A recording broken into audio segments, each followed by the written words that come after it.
ప్రతిరోజు మధ్యాహ్నం మనం చికెన్ అయితే ప్రిపేర్ చేసుకుంటాం అనమాట. సో నేను ఏ విధంగా చికెన్ అనేది ప్రిపేర్ చేస్తాను మీకు చూపిస్తాను. రెసిపీ అనేది చాలా బాగుంటుంది, ప్రతి ఒక్కరు చేసుకోవచ్చు. చాలా సింపుల్గా ఉంటుంది, చాలా టేస్టీగా ఉంటుంది.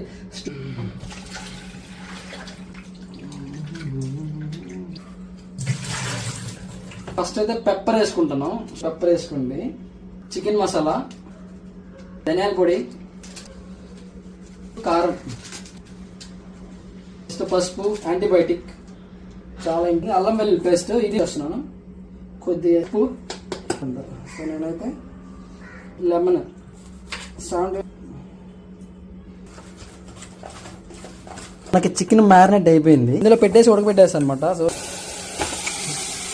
ఎలక్ట్రిక్ కాబట్టి నేనైతే చెక్కది యూజ్ చేస్తాను, సో సేఫ్టీ కోసం. సో ఫస్ట్ ఒక రౌండ్ ఊరిని అలా బాగా కింద ఏంటంటే అడుగు కట్టకుండా, సో మనం బాగా ఇలా కడుపుకొనేసి జస్ట్ ఇలా మూత పెట్టేసినామంటే అంతే. సో నీకు బాయిల్ అయిపోద్ది చికెన్ అంతా. సో మనం ఫస్ట్ ఏంటంటే నేను టెంపరేచర్ అనేది గ్రాడ్యువల్గా ఇంక్రీజ్ చేస్తాను. సో ప్రజెంట్ 70లో ఉంది.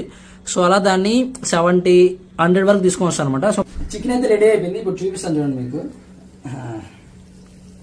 చూడండి, జస్ట్ మనం అటు ప్రెస్ చేస్తాం చాలా ఎట్లా అయిపోయిందో.